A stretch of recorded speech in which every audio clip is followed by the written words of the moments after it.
Bonjour à toutes et à tous. Dans le prolongement de la conférence de presse conjointe du chef d'état-major des armées, le général Thierry Burkhardt, et du commandant des forces armées suédoises, je suis très heureuse de vous accueillir pour ce point presse du ministère. Donc nous verrons au programme les agendas des ministres, enfin du ministre des Armées et de la secrétaire d'État chargée des anciens combattants et de la mémoire. Puis nous ferons un point sur les actualités du ministère.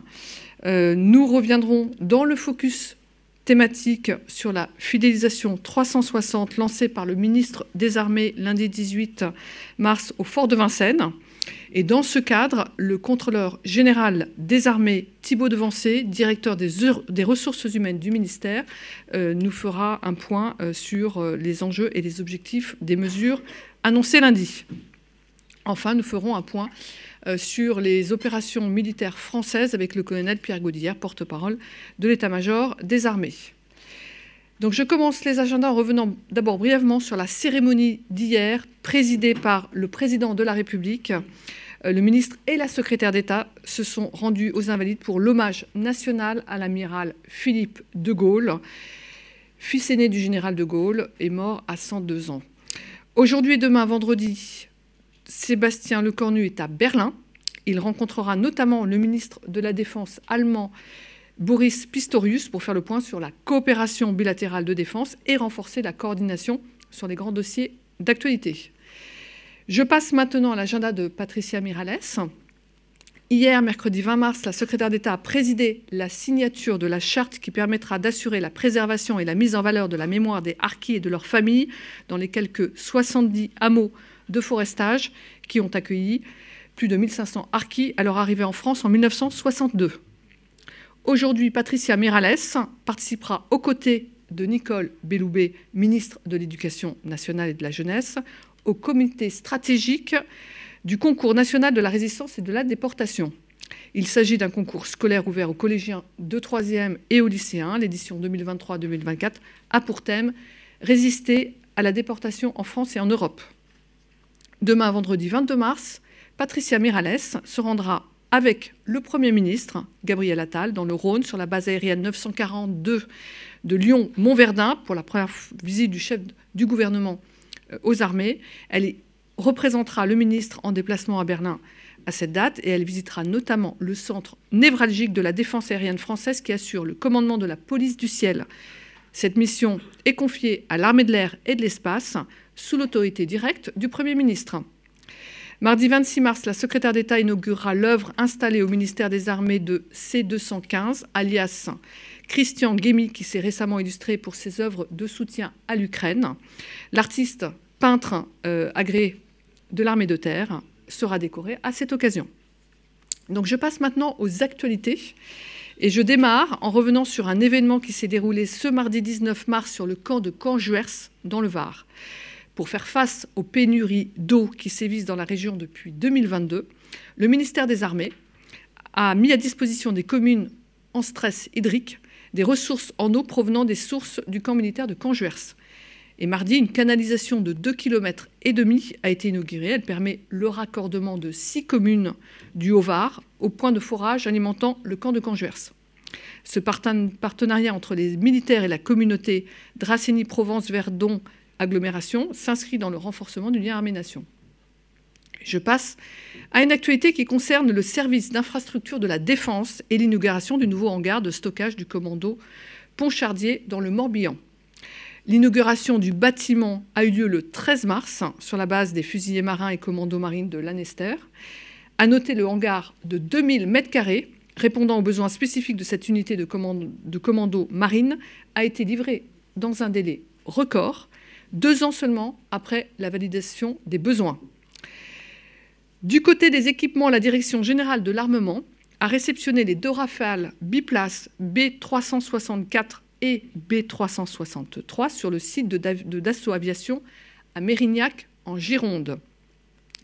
Les 2 aéronefs ont respectivement rejoint Mont-de-Marsan les 28 février et 13 mars, où ils seront portés au standard F4.1.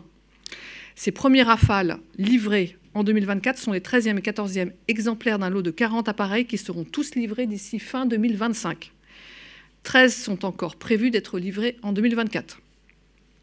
Fin 2023, une commande pour la 5e tranche de production du programme Rafale a été notifiée aux sociétés Dassault Aviation, Thales, Safran et MBDA. Celle-ci comprend la production au profit de l'armée de l'air et de l'espace de 42 appareils monoplaces, dont les premières livraisons débuteront en 2027. Je passe maintenant à 3 actualités qui concernent l'armée de terre. Le 120e anniversaire de l'entente cordiale sera célébré le 8 avril prochain par la France et le Royaume-Uni. Dans ce cadre, l'exercice britannique Dynamic Victory accueille à partir d'aujourd'hui jusqu'au 29 mars des élèves de l'Académie Saint-Cyr Couët-Quidan. Les élèves de l'école militaire interarmes participeront notamment aux manœuvres standardisées OTAN organisées en Allemagne. Toujours dans le cadre de l'entente cordiale, l'école des troupes aéroportées à Pau organise du 31 mars au 13 avril une séquence d'instruction et de saut spécialement ouverte au FANI. Le FANI est un programme caritatif britannique composé exclusivement de volontaires femmes qui appuient les autorités sanitaires sur le territoire national en cas de besoin. Des séquences seront ouvertes à la presse. Autre actualité à noter cette fois dans le cadre de la transformation de l'armée de terre, c'est la création de la nouvelle brigade logistique. Une cérémonie aura lieu à cette occasion mardi 26 mars dans la cour d'honneur des Invalides. Elle sera présidée par le général du Breil de Pontbriand, commandant en second des forces opérationnelles terrestres. Pour plus d'informations sur ces 3 actualités, vous pouvez vous rapprocher du CIRPA Terre. Enfin, je termine avec la Journée nationale des préparations militaires marines, plus couramment appelée PMM, qui se dérouleront ce samedi 23 mars. La PMM permet à des jeunes volontaires de découvrir la marine nationale partout en France. On compte 90 centres dans l'Hexagone et en Outre-mer. Et cela représente près de 3300 stagiaires chaque année. Le lien armée-nation et l'esprit d'équipage constituent le cœur de cette expérience enrichissante qui s'inscrit dans le cadre de la politique de la marine en direction de la jeunesse. Ce stage est accessible aux jeunes de 16 à 21 ans de tout niveau scolaire. Dans la perspective des prochaines commémorations du 80e anniversaire de la Libération, cette journée aura pour thème l'engagement pour la liberté. À l'occasion de cette journée, l'amiral Nicolas Vaujour, chef d'état-major de la Marine nationale, présidera ainsi le rassemblement des PMM de la région. Et n'hésitez pas donc à vous rapprocher du CIRPA Marine si vous souhaitez y participer, ou plus de précision. Je passe maintenant au focus thématique dédié cette semaine à la fidélisation 360 présentée ce lundi par Sébastien Lecornu. Le ministre s'est exprimé devant des centaines de présidents de catégories, sous-officiers, officiers et militaires du rang, ainsi que toute la communauté en charge de la politique des ressources humaines et de la condition du personnel du ministère. Étaient également présents les hautes autorités, les élus, des entreprises partenaires, des associations de familles de militaires, des représentants d'organisations syndicales, ainsi que le Haut Comité de l'évaluation de la condition militaire. Alors que la loi de programmation militaire 2024-2030 place l'humain au cœur de l'ambition de défense, le ministère des Armées poursuit les efforts engagés au profit de l'attractivité et de la fidélisation. Les mesures présentées ont ainsi pour objectif d'améliorer les conditions de vie et de travail des militaires, des civils de la défense et leurs familles, et de renforcer l'attractivité des carrières. La logique 360 permet d'agir sur tous les leviers, ressources humaines, logement, santé, accompagnement des conjoints, rémunération, organisation, pour un effet démultiplicateur. Au total, une quarantaine de mesures permettront d'amorcer le nouveau tournant et elles s'inscrivent dans une démarche d'amélioration continue et partenariale, notamment avec les collectivités. Elles ont donc vocation à être enrichies. Pour le ministre, simplification, pragmatisme et souplesse, c'est l'état d'esprit qui doit animer la politique RH du ministère des Armées dans les années à venir. Nous devons continuer à conserver nos talents en répondant efficacement à leurs attentes. Pour plus de précision, je vais céder la parole au directeur des ressources humaines du ministère des Armées, M. Thibault Devancé. Bonjour à tous. Alors, comme l'a dit Olivia Pénichou, il s'agit moins d'un plan que d'une mobilisation générale. La réalité, comme l'a dit Sébastien Lecornu, nous oblige à regarder avec lucidité la situation de nos ressources humaines du ministère. Et que nous dit ce regard? Ça nous dit deux choses. La première, c'est que les armées continuent à attirer énormément. Contrairement à ce qui peut circuler, nous n'avons pas une crise de recrutement.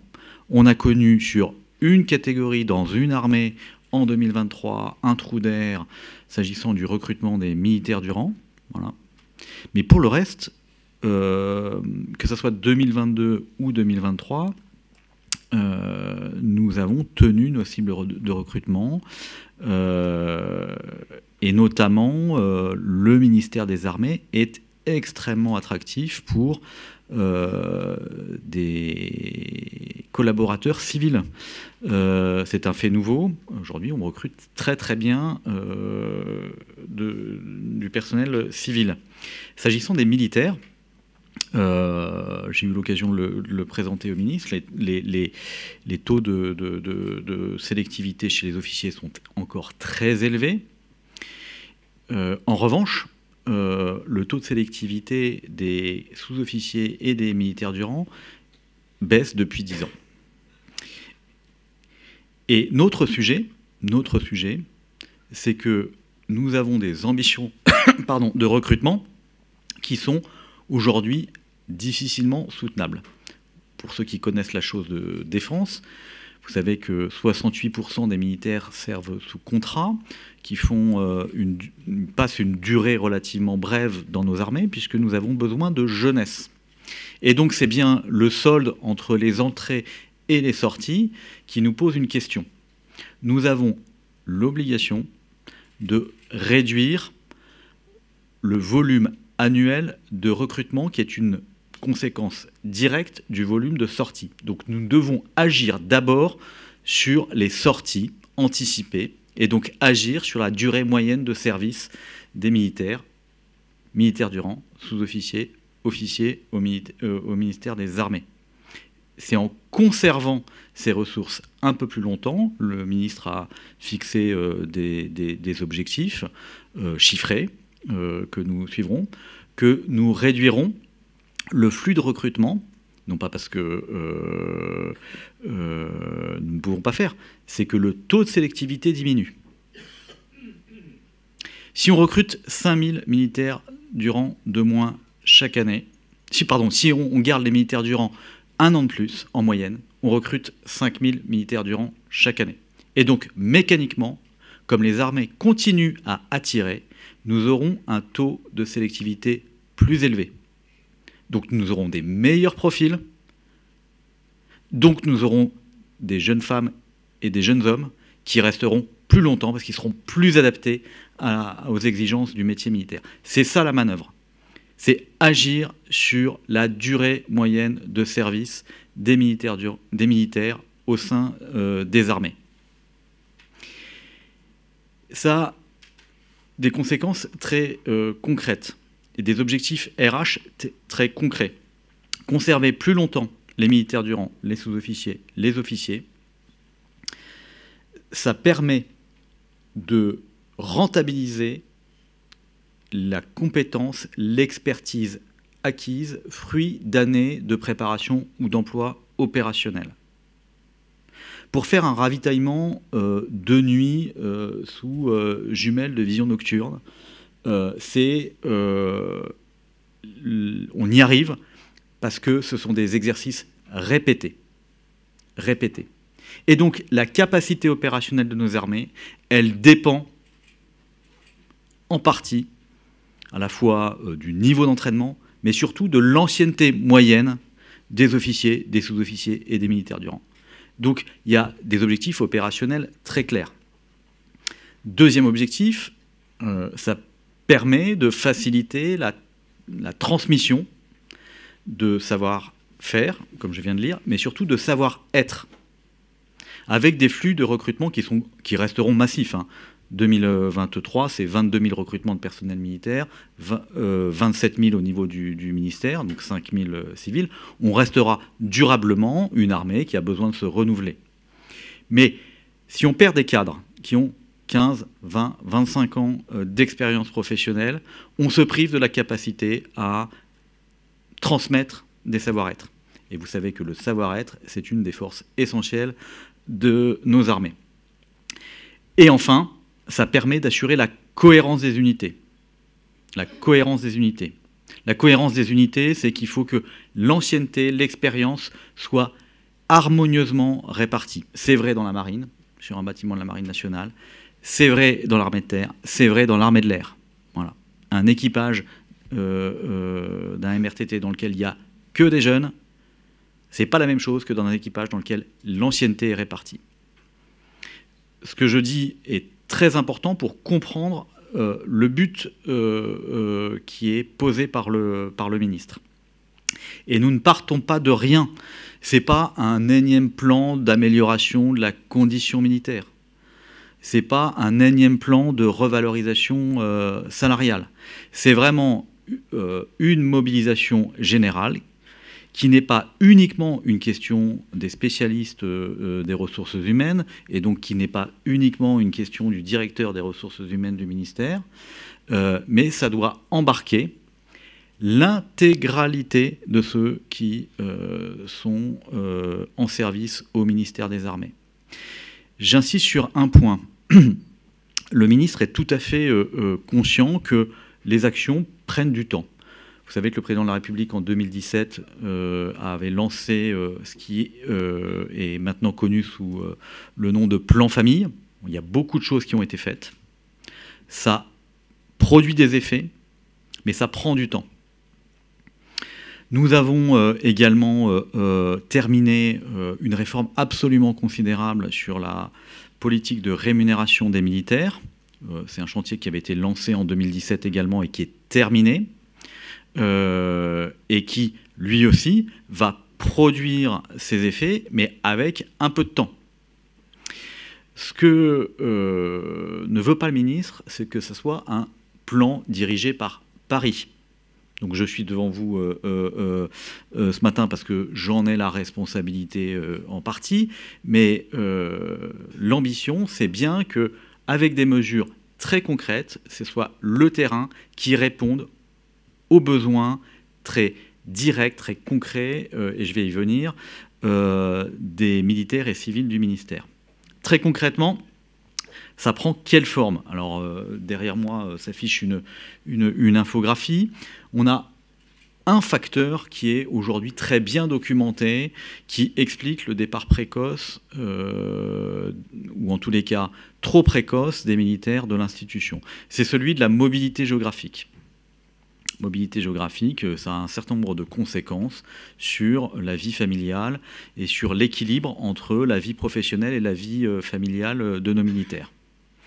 Et on a travaillé pour identifier les mesures qui pouvaient alléger, simplifier, reconnaître les suggestions liées à cette mobilité. J'en prends une pour vous montrer le caractère très concret. Quand un militaire est muté, il a, dans la plupart des cas, un changement de domicile, un changement de résidence géographique et donc un déménagement à faire.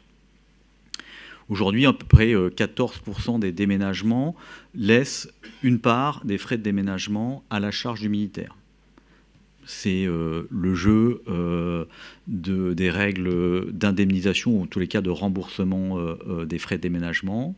Le ministre a demandé à ce que, assez rapidement, il n'y ait plus de reste à charge pour le militaire qui déménage, pour que finalement, cet changement d'affectation, et donc les conséquences très pratiques de ce changement d'affectation, ne soit pas mal vécu par le militaire.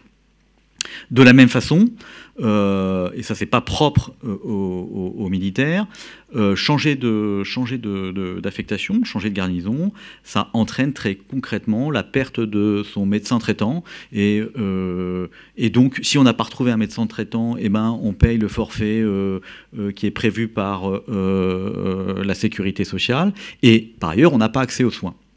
On va mettre donc en place, à travers, on a la chance d'avoir un régime de sécurité sociale propre aux militaires. Tous les militaires, gendarmes compris, sont affiliés obligatoirement à la Caisse nationale de sécurité sociale, qui est placée sous la tutelle des Affaires sociales et du ministère des Armées.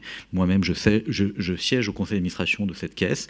Et donc, on va mettre en place à la Caisse des actions permettant d'identifier garnison par garnison, les médecins généralistes spécialistes sur une quinzaine de spécialités qui sont prêts à élargir leur patientèle et à prendre en priorité des familles de militaires qui viendraient à s'installer dans la garnison, avec une plateforme d'accueil téléphonique qui va orienter la famille vers le médecin généraliste ou le pédiatre de la petite dernière du militaire qui est arrivé à Brive-la-Gaillarde. C'est ça, très concrètement. C'est-à-dire accompagner très précisément le militaire, sa famille, dans les contraintes qui sont liées à la mobilité. Tout ça, ce sont à la fois des signes tangibles, mais ça montre l'attention qu'on doit porter à nos familles de militaires. Parmi les autres axes qui ont été portés par le ministre, il y a tout ce qui touche au parcours professionnel. On est engagé depuis maintenant plusieurs années dans le développement des écoles de formation initiale pour des jeunes étudiants. Je pense que certains d'entre vous qui sont familiers de la chose défense connaissent l'initiative qui a été prise par l'armée de terre à Bourges. Il va y avoir une école d'apprentis de la marine qui va ouvrir en 2025 à Saint-Mandrier. Nous développons de façon assez considérable les BTS, les bacs pro, les bourses pour des jeunes étudiants pour qu'ils rejoignent in fine les armées, parce que nous avons la conviction que en accueillant en formation initiale des jeunes françaises et des jeunes français assez tôt, à 16 ans, on va les garder plus longtemps au sein de nos armées. Tout ça, c'est plus qu'une intuition, ça a été chiffré. Vous savez qu'on avait encore, il y a une vingtaine d'années, des écoles techniques. Voilà, on est en train de reconstruire ça. Et puis, un des éléments qui nous paraît absolument essentiel dans la conservation de la ressource, c'est de mieux donner à voir, en tous les cas de mieux prévoir les parcours professionnels et donc l'avancement et donc la montée en grade ou en catégorie des militaires du rang, sous-officiers et officiers. Et tout cela, ça passera également par une politique de rémunération indiciaire qui sera rénovée. C'est ce qu'a annoncé le ministre lundi. Enfin, ça fait partie de la loi de programmation militaire. La politique de rémunération et la solde des militaires est naturellement, et c'est bien normal comme ça, un sujet de préoccupation des militaires.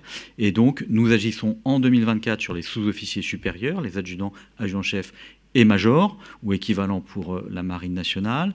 Et en 2025, nous agirons de façon assez massive sur les officiers, pour redonner en fait de la différenciation en fonction des grades et inciter chacun à progresser dans la carrière professionnelle et donner des perspectives de long terme de progression sur la rémunération. Donc vous voyez que c'est à la fois des mesures très concrètes, comme l'a dit la directrice de la DICODE, en partenariat avec les collectivités territoriales de façon massive, et puis des mesures beaucoup plus structurelles qui organisent les parcours professionnels, qui traitent de la rémunération, de façon à ce qu'on traite au fond cette question de la fidélisation, qui n'est pas une question propre au ministère des Armées, mais qui, pour nous, a un caractère opérationnel de premier ordre. Toutes les organisations sont confrontées à la volatilité, d'ailleurs toutes catégories confondues, hein, chez les employés, chez les cadres de maîtrise, chez les cadres sup, une volatilité accrue. Tout ça, c'est parfaitement documenté. Nous ne sommes pas épargnés par ce mouvement, mais nous ne pouvons pas rester l'arme au pied, si vous me permettez l'expression, face à cette situation. Il en va de la cohérence de nos unités. Voilà ce que je pouvais dire en quelques mots en introduction, mais je suis prêt à répondre à vos questions. Bonjour, Laurent Gérard, journaliste Centrafo, ministère du Travail. J'ai une question plus précise sur un point très précis, c'est la formation qualifiante développée. Est-ce que vous pourriez développer, justement ? Bien sûr. Nous agissons par délégation de France Compétences sur la validation des acquis de l'expérience. Ce que nous mettons en place dans les armées, c'est que non seulement la formation qui est dispensée, la formation opérationnelle qui est dispensée par les armées pour les besoins opérationnels donne des titres militaires qui permettent effectivement de progresser en grade, mais nous qualifions ça au titre de France Compétences par la validation des acquis d'expérience. Et donc, ça permet aux militaires de se projeter ultimement dans une seconde vie professionnelle. Et c'est en fait quelque chose qui dit, si tu restes avec nous, on va te former. Non seulement tu vas être formé pour faire un emploi militaire, mais en plus de ça, tu auras la validation d'expérience dans le répertoire France Compétences qui te permettra à la sortie de justifier d'un titre permettant de retrouver plus rapidement ou plus facilement un emploi. Nous ne sommes pas en rétention, hein. Nous ne sommes pas en rétention, nous sommes en fidélisation. Le modèle n'a pas changé. Le modèle n'a pas changé. On a toujours besoin d'avoir du flux, d'avoir des armées jeunes, parce que le métier restera exigeant. Et la grande difficulté pour nous, c'est de répondre aux attentes sociales qui sont quand même de plus en plus en décalage avec le métier militaire.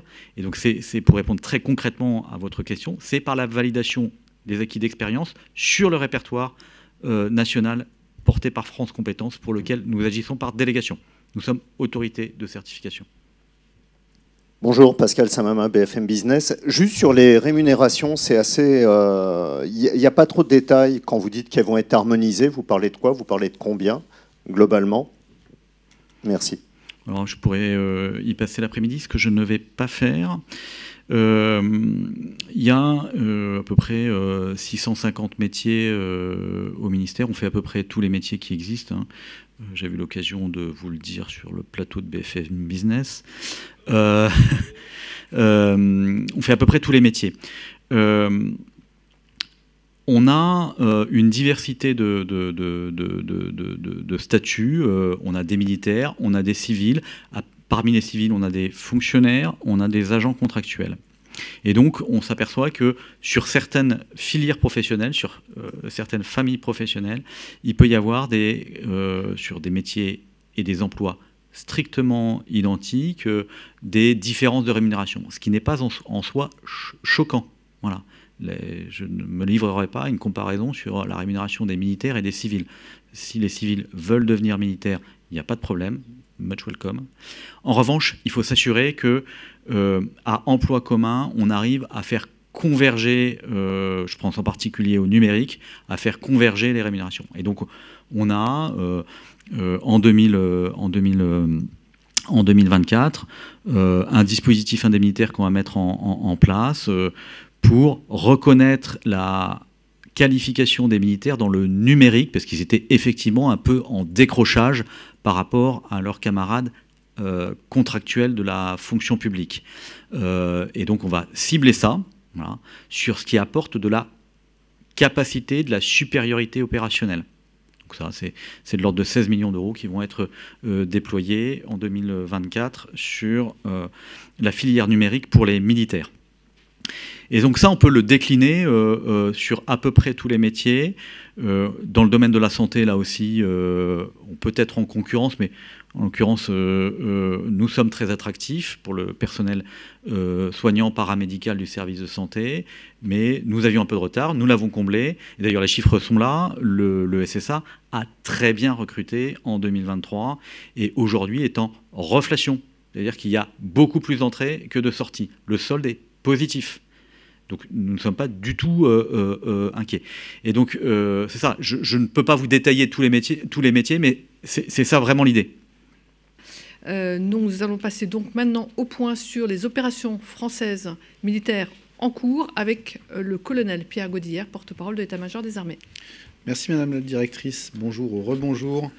Et je vais commencer ce tour des opérations par continuer sur la coopération opérationnelle entre la Suède et la France, avec une coopération dans le domaine naval notamment, qui est extrêmement récente, puisque la frégate multimission Aquitaine poursuit sa patrouille en Atlantique Nord et en mer Baltique, et qu'elle a pris part à un exercice de navigation conjointe qui vient de se terminer avec le bâtiment suédois Sundsvall. La patrouille s'est clôturée par une escale au port de Gdynia, en Pologne, et la frégate a ensuite repris sa route vers la mer du Nord, en traversant le pont de Copenhague pour rejoindre la FREM Normandie, pour qu'il fasse un exercice de navigation conjointe et de présentation au ravitaillement à la mer. Du 17 au 19 mars, l'Aquitaine a participé à l'exercice suédois Marex Spring aux côtés des alliés finlandais, et c'est la première fois que cet exercice annuel se réalise dans un cadre OTAN. Marex Spring est un exercice de synthèse à dominante de lutte anti-sous-marine, et la participation de la FREM et de son hélicoptère embarqué NH-90 Caïman ont contribué au renforcement de l'interopérabilité entre alliés dans un domaine de lutte particulièrement exigeant. Enfin, la FREM Normandie est aussi intégrée au Standing NATO Maritime Group 1 et elle réalise une escale historique à Stockholm après l'entrée de la Suède dans l'OTAN il y a 2 semaines. En Estonie, du 11 au 15 mars, dans le cadre de la mission Lynx, la compagnie d'infanterie légère a mis en œuvre, qui est déployée depuis un peu plus d'une semaine, a mis en œuvre des savoir-faire dans le domaine du tir de combat. Ces exercices réguliers contribuent à maintenir les capacités opérationnelles de la CIL, de la CIL, au profit de la coopération, notamment avec l'Estonian Defense League. Et de son côté, le 13 mars, la section génie du sous-groupement tactique interarmes a participé à un exercice aux côtés d'une compagnie de génie estonienne, Pioneer Company, afin d'expérimenter les techniques de construction d'obstacles et l'utilisation d'explosifs des Estoniens. La capacité à travailler en interopérabilité complète sur du matériel estonien renforce notre coopération au profit de la défense du flanc Est. Dans le cadre de Enhanced Air Policing, le 15 mars, donc en Lituanie, les 2 Mirage 2000-5 de la mission de police du ciel, Enhanced Air Policing, donc en Lituanie, ont décollé sur alerte réelle de la base de Šiauliai. Ils ont intercepté un avion russe de reconnaissance et de renseignement, Ilyushin 20 Kut, au large des côtes lettonnes. Les Mirage 2000-5 ont procédé, comme c'est prévu, à l'identification visuelle de l'appareil et à son accompagnement, et l'ensemble de la procédure s'est déroulée de manière professionnelle. La mission des aéronefs français au sein de EAP, je vous rappelle, en Lituanie, est de prendre liaison à des fins de vérification avec tout aéronef au comportement anormal, qui ne répond pas à la radio, qui n'a pas de plan de vol, par exemple, transitant à proximité immédiate des espaces aériens baltes. L'action des chasseurs français témoigne de la contribution efficace de la France au renforcement de la posture défensive et dissuasive de l'OTAN sur le flanc Est, là aussi. Pour la mission Aigle, en Roumanie, du 10 au 22 mars, le bataillon multinational a participé à l'exercice de tir Eagle Fury. Dans ce cadre, les soldats se sont exercés au tir avec l'ensemble de leurs moyens, de l'arme légère jusqu'au blindé lourd. Eagle Fury est une étape essentielle afin de valider la pleine capacité opérationnelle du bataillon nouveau, donc franco-belge. Parallèlement, du 11 au 15 mars, l'unité médicale opérationnelle de niveau rôle 1 du bataillon multinational s'est entraînée à la prise en charge massive de blessés, ce qu'on appelle un exercice MASCAL, comme Massive Casualties, avec des médecins, des infirmiers ainsi que des auxiliaires sanitaires, et donc qui concernait des militaires français, belges, luxembourgeois et portugais, et qui sont exercés dans les conditions du réel lors d'un scénario fictif simulant un accident entre véhicules militaires.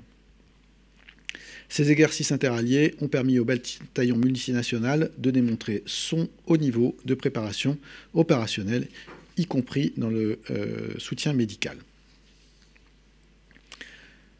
Un rapide point sur les activités rejoignant l'exercice Global Steadfast Defender.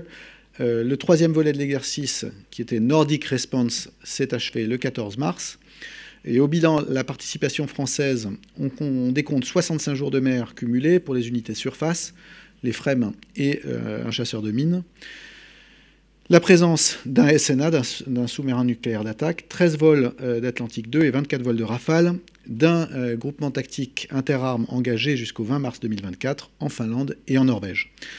Cette dernière unité a mené des missions dans des conditions extrêmes, le chef d'état-major des armées en parlait, dans des conditions grand froid donc, fournissant la force d'opposition réaliste aux manœuvres alliées.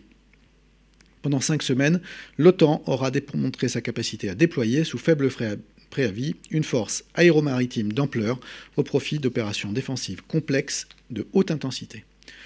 En Pologne, du 29 février au 14 mars, l'exercice de l'OTAN Dragon 24 s'est déroulé. Il réunissait 20 000 soldats de 9 nations, et c'est donc là aussi un des temps forts de Steadfast Defender. La France a déployé un groupement tactique interarmes, commandé par le 35e régiment d'infanterie et armé par la 7e brigade blindée. C'était un déploiement d'ampleur. Cet entraînement visait à exercer les forces alliées à la défense du territoire d'un partenaire face à une agression.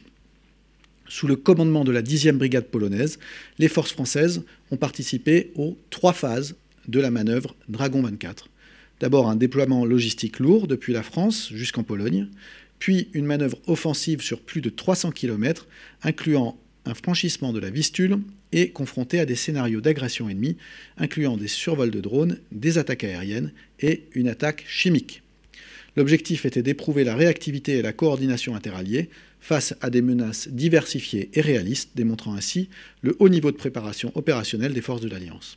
Enfin, le GTIA a réalisé des manœuvres de tir diverses, au cours desquelles il a démontré sa polyvalence. Il s'est notamment entraîné au tir de missiles anti-chars, au tir de chars Leclerc et à des manœuvres d'unités d'infanterie débarquées.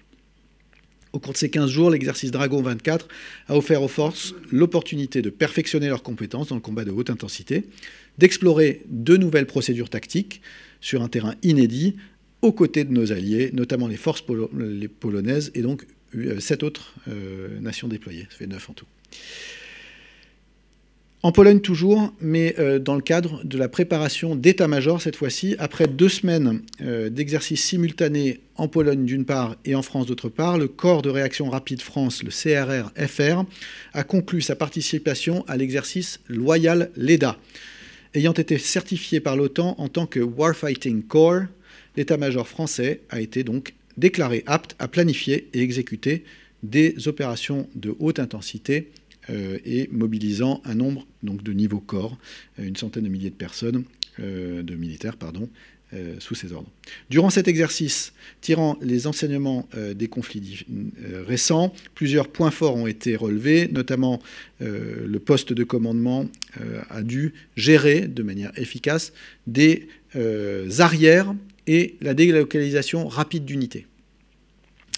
Il y a eu aussi l'intégration dans la manœuvre globale de l'espace, bien sûr, du cyber et de la communication opérationnelle qui ont fait l'objet, donc les champs immatériels qui ont fait l'objet d'une prise en compte particulièrement poussée. Tout au long de cette mise en situation, le CRR-FR a démontré ses capacités à commander un corps d'armée de l'Alliance en toute situation pour garantir, aux côtés des Alliés, la défense collective de l'Europe. On bascule au Proche et Moyen-Orient. Je vais faire un petit focus sur Daman, donc le déploiement français au Liban, dans le cadre de la FINUL. Les 14 et 15 mars, un détachement du sous-groupement de maintenance adapté au théâtre de la Force Commander Reserve, l'unité dans laquelle les 600 Français sont intégrés, s'est rendu à Kafr Denin auprès de ses homologues libanais du 5e régiment d'infanterie. Pendant 2 jours, les maintenanciers français et les soldats libanais ont mené des entraînements conjoints afin d'approfondir leur savoir-faire dans le domaine de la maintenance du VAB notamment, en service d'une part des côtés français et bien sûr libanais de l'autre. Ces séquences d'exercices s'articulent autour de différentes thématiques comme le secourisme au combat, le combat en zone urbaine, la maintenance des véhicules ou encore le déminage. En mer Rouge, dans la matinée du 20 mars, lors de l'accompagnement d'un navire de commerce dans le sud de la mer Rouge, dans le cadre de son soutien à l'opération européenne Aspides, une frégate française a détecté un drone qui menaçait directement le trafic commercial et les bâtiments opérant dans la zone. L'hélicoptère embarqué de la frégate française est intervenu pour localiser et identifier le drone avant de le détruire. Image, s'il vous plaît. Ok, arme verrouillée. Je prends les dispositions combat. Arme approvisionné par épaule tir. Visuel.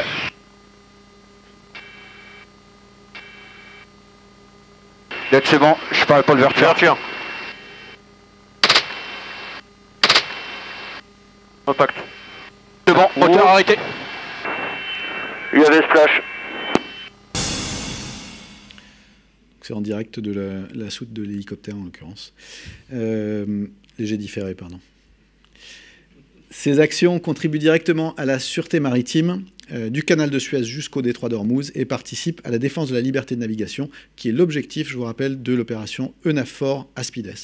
L'Union européenne démontre ainsi son engagement concret en faveur de la sûreté maritime du canal de Suez au détroit d'Ormuz, aux côtés d'autres initiatives dont nous avons souvent parlé ici. En Afrique, dans le golfe de Guinée, et dans le cadre de l'opération Corymbe, le 14 mars, un bâtiment de la Marine nationale a procédé à la saisie de plus de 10 tonnes de cocaïne sur un navire de pêche dans le golfe de Guinée. C'est une saisie qui est historique et qui est le résultat de la parfaite coopération entre les acteurs nationaux et internationaux de la lutte contre les stupéfiants. Et au total, donc un résultat exceptionnel, 10,7 tonnes de cocaïne, d'une valeur marchande estimée à près de 695 millions d'euros, ont été saisis à bord du bateau de pêche, puis transbordés sur le bâtiment avant destruction. Là aussi, un film pour illustrer l'action.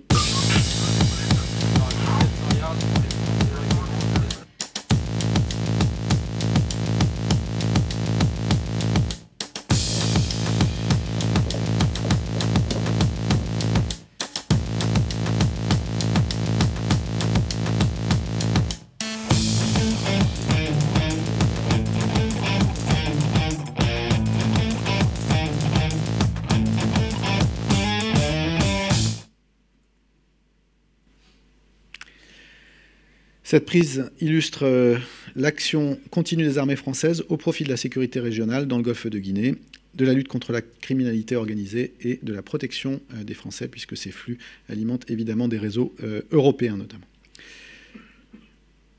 Dans la zone des forces armées, dans la zone sud de l'océan Indien, depuis le 13 mars, 10 cadres et légionnaires du détachement de Légion étrangère de Mayotte, le DLEM, sont déployés au Lesotho, royaume se situant dans le territoire de l'Afrique du Sud. Dans le cadre d'un détachement d'instruction opérationnelle, un fameux DIO, les légionnaires ont pour mission d'accompagner la formation d'une compagnie d'infanterie de la Lesotho Defense Force. Cet échange illustre le lien unissant les deux armées tout en leur fournissant une expérience précieuse en vue d'engagement potentiel. Par ces actions de partenariat, les armées françaises contribuent à la sécurité régionale. En Indo-Pacifique, on va aller directement en Nouvelle-Calédonie. Depuis le 1er mars, les forces armées australiennes s'entraînent avec les forces armées en Nouvelle-Calédonie pour un Regional Warfighter Exercise. La section du régiment d'infanterie de marine de Pacifique, Nouvelle-Calédonie, le RIMAP-NC, a effectué une patrouille de 72 heures avec une compagnie de cadets de l'armée de terre australienne dans un environnement non permissif simulé, avec notamment de la présence d'IED simulés ou d'embuscades d'opportunités. La section a poursuivi avec 72 heures de patrouille en jungle, de saisie et de fouille de camp dans des conditions exigeantes. Cet exercice visait à accroître l'interopérabilité des unités terrestres, à partager et développer des savoir-faire techniques, mais aussi de renforcer la coopération entre les deux armées dans l'objectif commun de participer à la stabilité de la zone et la capacité à intervenir au profit des populations. Toujours pour les FANC déployés depuis le 23 février, le patrouilleur outre-mer Auguste Bénébig poursuit sa patrouille et au cours de celle-ci, il a participé à l'opération Rai Balang 24, opération de contrôle des pêches organisée par l'Agence des pêches du Forum des îles du Pacifique, FFA. Cette mission a pour objectif la surveillance des zones économiques exclusives françaises, mais également celle de ses partenaires, afin bien sûr de lutter contre la pêche illicite. En Guyane, pour les forces armées en Guyane, et dans le cadre de la lutte contre l'orpaillage illégal, du 8 au 19 mars, le 9e régiment d'infanterie de marine, le 9e RIMA, a mené une opération de lutte contre l'orpaillage illégal dans l'ouest guyanais. L'action s'est déroulée sur une piste reconnue comme l'un des plus gros axes de ravitaillement des orpailleurs illégaux dans la région. Cette opération a mobilisé une 50aine de personnes, comprenant un poste de commandement tactique, un groupe commando de recherche et d'action en jungle, une section du 9e RIMA et 8 gendarmes. Par cette action, les militaires français ont détruit plusieurs centaines de milliers d'euros d'avoirs criminels, illustrant l'engagement permanent des armées pour endiguer ces trafics criminels, représentant des défis humains et environnementaux majeurs dans ce département d'outre-mer. Vous aurez les détails des saisies dans la lettre. Pour les forces armées aux Antilles, vous avez noté l'escale du groupe Jeanne d'Arc, constitué du porte-hélicoptère amphibie Tonnerre et de la frégate de type Lafayette-Guéprac, du 12 au 15 mars. Donc une escale technique réalisée à Fort-de-France, durant laquelle des opérations logistiques et de ravitaillement ont été conduites. Là, le groupe Jeanne d'Arc poursuit sa mission en mer des Caraïbes et conduit quotidiennement des activités organiques comme des préparations au ravitaillement à la mer, des vols de qualification ou des travaux pratiques au profit des officiers élèves afin de former et qualifier des équipages. Enfin, dans l'Hexagone, un petit détour par l'exercice Coubertin-Lade dans le cadre de la préparation des armées à la sécurisation des Jeux olympiques et paralympiques. Du 11 au 15 mars, dans ce cadre, donc, les armées ont pris part à l'exercice interministériel Coubertin-Lade 2, spécifiquement dédié à la lutte anti-drone. Cet exercice a été conduit par l'armée de l'air et de l'espace, chargé plus largement du volet aérien de la sécurisation des JOP 24. Il a également mobilisé des autres armées, ainsi que différents acteurs publics comme la police nationale et la gendarmerie. Au résultat, en 2 jours, plus de 50 drones inconnus ont été traités sur le territoire national. L'exercice Coubertin LAD 2 visait à finaliser la coordination LAD interministérielle, de structurer les interactions interarmées et de répéter les réponses à des situations de crise potentielle. Donc vous n'entraîniez pas que les spécialistes, mais bien la chaîne de commandement aussi.